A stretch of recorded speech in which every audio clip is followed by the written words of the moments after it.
Miyamoto Musashi एक जापानी स्वर्ड्समैन थे, फिलोसोफर, स्ट्रेटेजिस्ट और राइटर। जापान में वो बहुत फेमस हो गए थे क्योंकि उनकी यूनिक डबल ब्लेडेड स्वर्ड्समैनशिप की कहानियाँ पूरे जापान में फैल गई थी और उनका अनडिफीटेड रिकॉर्ड था 61 डुएल्स का। आप इमेजिन करिए कि 61 टाइम्स वो लड़े और वो अपनी एक एक फाइट में जीत गए। ये काम कोई मामूली काम नहीं है और वो सच में बहुत तगड़े वॉरियर थे। हम लोग उनकी ज़िंदगी से और उनके माइंडसेट से बहुत ज़्यादा सीख सकते हैं। अब लकीली हम लोगों के लिए उन्होंने अपनी ज़िंदगी के एंड में एक कोड लिखा था जिसको बोलते हैं the Dokkodo, the way of walking alone, 21 principles for life.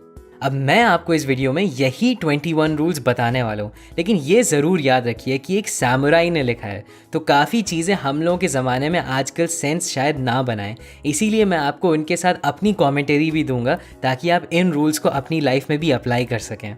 और हाँ, जैसे आप ये वीडियो देखते जा रहे हैं, ज़रूर मुझे नीचे कॉमेंट्स में बताइएगा कि आपका फेवरेट रूल क्या था। तो number 1, accept everything the way it is. एक वॉरियर के लिए फ़र्क नहीं पड़ता है कि दुनिया उसके आसपास की कैसी है, उसको बस ये पता होता है कि उसको उस दुनिया को एक्सेप्ट करना है जैसे भी वो है। एक वॉरियर बहुत विजडम के साथ एक्सेप्ट कर लेता है कि उसकी लाइफ में जो हो रहा है वो हो रहा है, वो उसको एक्सेप्ट करता है और उनको रेजिस्ट नहीं करता है, क्योंकि अगर आप उनको रेजिस्ट करते हैं तब आप अपनी एनर्जी वेस्ट कर रहे हैं। पॉइंट नंबर 2 है कि हमें प्लेजर की तरफ कभी भी भागना नहीं चाहिए। अगर मुसाशी जैसे लोग आज जिंदा होते तो वो शायद बहुत डिसअपॉइंट हो जाते कि आजकल के लोग रहते कैसे हैं। पुराने ज़माने में काफ़ी कॉमन था ऑनर के लिए प्लेजर्स को छोड़ना और बड़ी चीज़ों पे फोकस करना, और ये चीज़ हम लोग मॉडर्न दुनिया में भूल गए हैं। हम लोग आजकल सिर्फ प्लेजर के पीछे भागते हैं। जब हम लोग सिर्फ प्लेजर के पीछे भागते हैं तो हम लोग के अंदर कुछ खोखला होने लगता है। मुझे लगता है कि शायद आजकल लोगों को यही बातें समझ में आ रही हैं, इसीलिए मूवमेंट्स जैसे नो फैप, फास्टिंग या डोपामिन डिटॉक्स और ज़्यादा पॉपुलर होते जा रहे हैं। नेक्स्ट पॉइंट है कि किसी भी सिचुएशन में आपको पार्शियल फीलिंग पे डिपेंड नहीं करना चाहिए। पार्शियल फीलिंग वो होती है जब आप श्योर नहीं होते कि आपको कुछ करना चाहिए या नहीं करना चाहिए। मुसाशी के हिसाब से अगर आप इस पार्शियल फीलिंग पे डिपेंड करेंगे तो आप सही से डिसाइड नहीं कर पाएंगे कि आपको करना क्या है, और एक वॉरियर के लिए अगर वो डिसाइड ना कर पाए कि उसको करना क्या है, वो बहुत ख़तरनाक हो सकता है और वो उसके लिए जानलेवा भी हो सकता है। तो कभी भी पार्शियल फीलिंग पे नहीं डिपेंड करना चाहिए। पॉइंट नंबर 4 है कि आपको अपने बारे में लाइटली सोचना चाहिए और दुनिया के बारे में डीपली सोचना चाहिए। अब क्योंकि मैं फ़िलॉसफी में इंटरेस्ट रखता हूँ, मेरे हिसाब से इन 21 रूल्स में ये सबसे ज़्यादा इंटरेस्टिंग है और शायद आपको भी ये काफ़ी इंटरेस्टिंग लगे। जब हम लोग अपने आसपास देखते हैं तो आप देखिएगा कि ज़्यादातर लोग अपने फ़ोन्स पे बिज़ी होते हैं। वो अपनी इमेज सोशल मीडिया पे बढ़ाने की कोशिश करते हैं। वो अपने बारे में कुछ ज़्यादा ही सोचते हैं। वो दूसरे लोगों से पूछते हैं कि यार मेरी फ़ोटो कौन सी अच्छी लग रही, मुझे कपड़े कैसे पहनने चाहिए। वो हर टाइम इमेज ऑब्सेस्ड रहते हैं। लेकिन पुराने महान लोग जैसे मुसाशी हमें बताते कि हमें अपने बारे में इतना नहीं सोचना चाहिए, हमें दुनिया के बारे में सोचना चाहिए कि दुनिया कैसे काम कर रही है, दुनिया कैसे चलती है और दुनिया को हम इम्प्रूव कैसे कर सकते हैं। वही एक साइन है एक ग्रेट आदमी का। 5th पॉइंट है कि आपको अपनी ज़िंदगी भर डिज़ायर से दूर रहना चाहिए। डिज़ायर एक बाल्टी की तरह है जिसमें पानी हमेशा निकलता ही रहेगा। कभी आपको लगेगा भी कि आपने सारे अपने डिज़ायर्स अचीव कर लिए तो आपके अंदर से अपने आप ही नए नए डिज़ायर पैदा हो जाएंगे। लेकिन अगर आप अपने आप को डिज़ायर से ही हटा लें, आप अपने आप को डिटैच कर लें, तभी आप असली पीस अपने अंदर ढूंढ पाएंगे। अब ऑब्वियसली जब हम लोग यंग होते हैं और हम लोग मटेरियलिस्टिक दुनिया में रह रहे हैं तो ये बात याद रखना उतना आसान नहीं है, लेकिन हम जितना ये बात याद रख पाएंगे उतना ही हमें अंदर ही अंदर पीस मिलेगा। नेक्स्ट पॉइंट है कि आपको कभी भी रिग्रेट नहीं करना चाहिए जो भी आपने किया है। पछतावा जहर की तरह होता है, ये हम सब लोगों ने काफ़ी बार सुना है। अगर आप हमेशा पछताते रहेंगे कि यार मैंने ये क्यों किया, मैंने वो क्यों किया, मुझे इस चीज़ में ऐसे करना चाहिए था, तो आप कभी आगे नहीं बढ़ पाएंगे। आप अपने दिमाग में उसी पॉइंट पे फंसे रहेंगे और ये आपकी पूरी एनर्जी ख़त्म कर देगा। इमेजिन करिए अगर आप हमेशा पछताते रहेंगे तो आप कितनी अपॉर्चुनिटीज़ जो आपके सामने उनको मिस कर देंगे। और सबसे बड़ी बात है कि आप कभी प्रेजेंट मोमेंट में प्रेजेंट नहीं रहेंगे, आप हमेशा अपने पास के बारे में सोचते रहेंगे और वहीं फंसे रहेंगे। नेक्स्ट पॉइंट है कि कभी किसी से भी जलना नहीं चाहिए। एक कहावत है, comparison is the thief of Joy. आपको दूसरे लोगों से जलना नहीं चाहिए जिनके पास आपसे ज़्यादा है या आपसे ज़्यादा टैलेंटेड है एट्सेट्रा। आपके पास अपनी जर्नी है, आपको अपने रास्ते पे चलना चाहिए। हम लोगों की सोसाइटी में सबसे बड़ी दिक्कत ये कि हम लोगों को दूसरों से बचपन से कंपेयर किया जाता है कि इस बच्चे के मार्क्स ज़्यादा है, इसकी जॉब ज़्यादा अच्छी है, इसकी तो अभी शादी हो रही है एट्सेट्रा। और ये सारी चीज़ें हमें जेलस फील कराती हैं कि अरे उस इंसान ने तो इतना कर लिया, मैं क्यों नहीं इतना कर पाया। सिंपल सी बात यह है कि आपकी अपनी जर्नी, आप अपने रास्ते पे हैं, तो इससे क्या फ़र्क पड़ता है कि कोई और इंसान क्या कर रहा है। आपको अपने पाथ पे चलना है और इसीलिए इन 21 रूल्स को बोला जाता है the way of walking alone. Next point है कि कभी किसी से जुदा होने के बाद आपको सैडनेस नहीं फील करनी चाहिए। अब ये रूल समझने के लिए हमें थोड़ा मुसाशी की लाइफ के बारे में समझना होगा। मुसाशी को बोला जाता है वॉन्डरिंग सैमुराई, मतलब वो जापान में एक जगह से दूसरे जगह तक घूमते रहते थे और वो अपनी फाइटिंग करते थे। वो कभी भी एक जगह पे बहुत टाइम तक नहीं रहते थे, तो अगर वो लोगों से हर टाइम अटैच हो जाते, वो जिस भी शहर में जाते, तो वो हमेशा दुखी ही रहते जब उनको किसी और जगह जाना पड़ता। तो उनकी अपनी पर्सनल लाइफ में ये रूल बहुत इंपॉर्टेंट होगा, क्योंकि वो सेपरेशन की सैडनेस हर बार नहीं झेल सकते हैं। लेकिन हम लोग जैसे लोग, जब हम लोग एक ही शहर में रहते हैं, एक ही तरह के लोगों के साथ रहते हैं, ऑब्वियसली जब हमारी ज़िंदगी से कोई जाता है तो हमें बुरा लगेगा और वो चीज़ नेचुरल है। लेकिन तब भी हम लोग इस पॉइंट से ये सीख सकते हैं कि जो जाने वाला होता है वो चला ही जाता है। तो हमें ज़रूर कोशिश करनी चाहिए कि जितना जल्दी हो सके हम उस चीज़ के आगे बढ़ें और हर टाइम उसी सैडनेस में फंसे ना रहें। नेक्स्ट पॉइंट है कि आपको कभी कंप्लेन नहीं करना चाहिए, ना ही दूसरों के बारे में और ना ही अपने बारे में। दूसरे लोगों से जलना और उनके बारे में कंप्लेन करना या अपनी सिचुएशन के बारे में कंप्लेन करना शायद सबसे ज़्यादा बेकार चीज़ है जो आप किसी भी सिचुएशन में कर सकते हैं। आप ही सोचिए, जब आप किसी चीज़ के बारे में कंप्लेन करते हैं कि यार लाइट क्यों चली गई, यार मेरी गाड़ी क्यों ख़राब हो गई एट्सेट्रा, उससे आपकी प्रॉब्लम कभी सॉल्व थोड़ी हो जाती है। आपको जब भी कोई दिक्कत हो, आपको उसके सल्यूशन के बारे में सोचना चाहिए। कंप्लेन करने से सिर्फ आपकी एनर्जी जाती है और कुछ नहीं होता है, और इनफैक्ट ये आपको और ज़्यादा कमज़ोर भी बना देता है।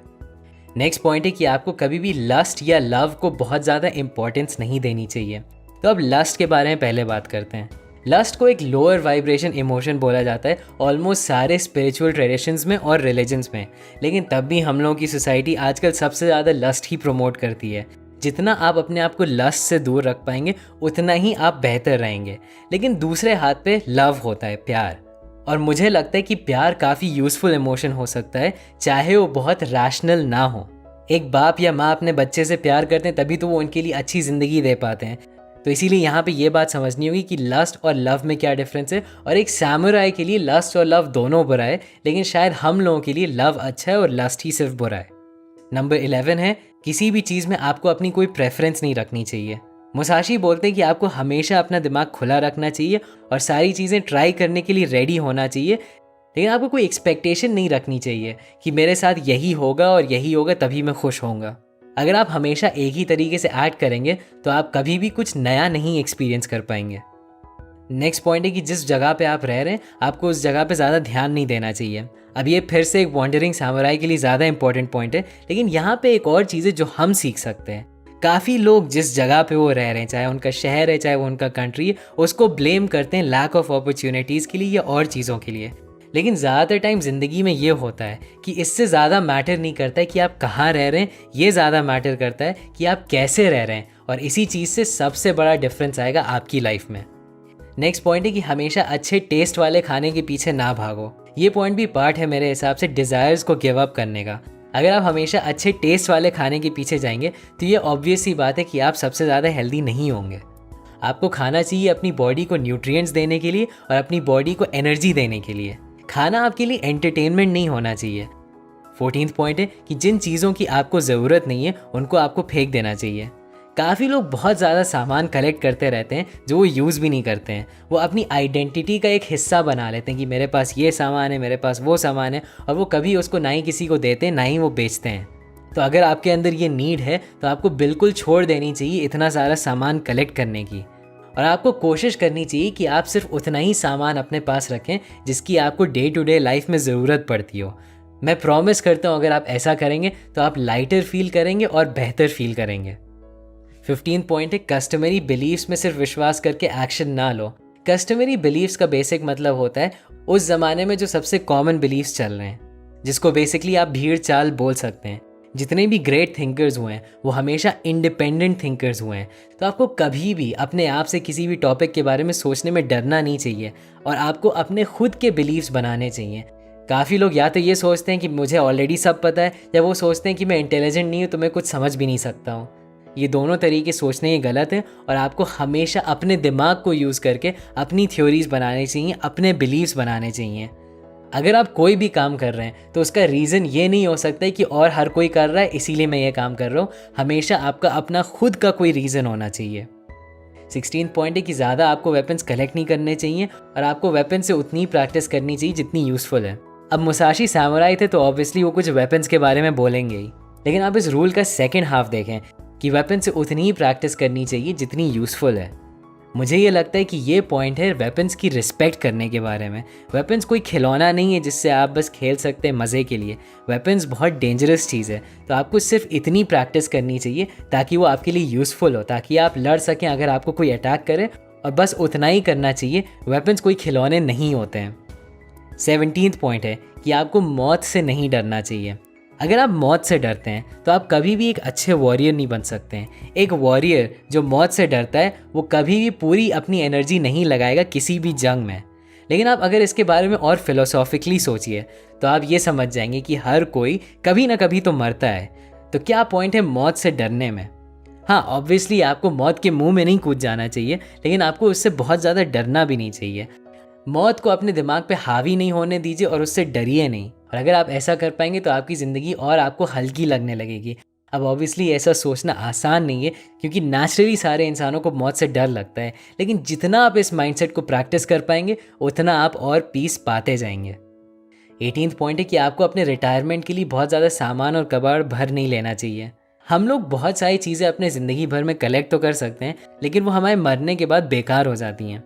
उनके जैसे वॉन्डरिंग सैमुराई के लिए सामान कलेक्ट करना बिल्कुल भी यूज़लेस था, लेकिन हम लोगों के ज़माने में भी काफ़ी लोग बहुत ज़्यादा सामान कलेक्ट कर लेते हैं अपनी ओल्ड एज के लिए जो वो कभी यूज़ भी नहीं कर पाते हैं। तो ये पॉइंट हमें बताता है कि हमें कंज्यूमर नहीं बनना चाहिए फालतू में, कि बस कोई बेच रहा है तो हमने ख़रीद लिया। हमें सिर्फ वही चीज़ें रखनी चाहिए जिनकी हमें एक्चुअली में ओल्ड एज में ज़रूरत पड़े।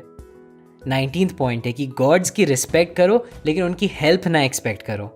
ये रूल बहुत ज़्यादा पावरफुल है, और अगर आप इस पॉइंट को रीफ्रेज करें तो आप कह सकते हैं कि आपको फेथ रखना चाहिए लेकिन एक्शन भी लेना चाहिए।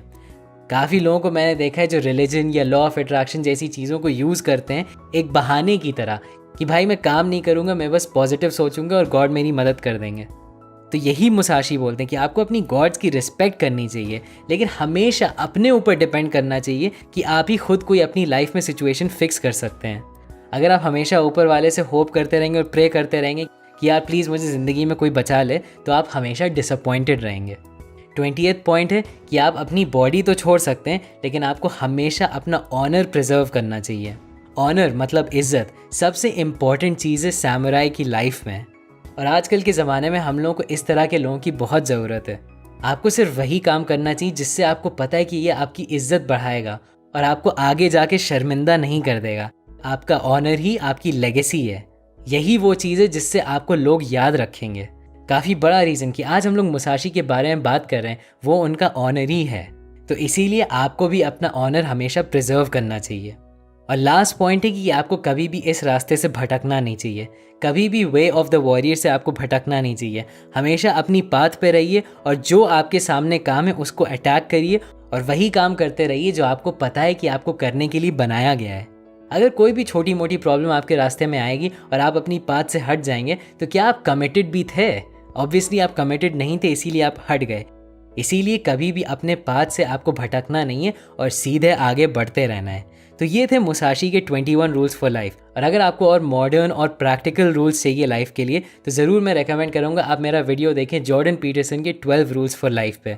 अगर आपको ये वीडियो पसंद है तो ज़रूर उस लाइक बटन को क्लिक करिएगा और सब्सक्राइब करिएगा ताकि आप सेल्फ इंप्रूवमेंट वीडियोस ना मिस करें। अभी के लिए बस इतना ही, एंड थैंक्स फॉर वॉचिंग।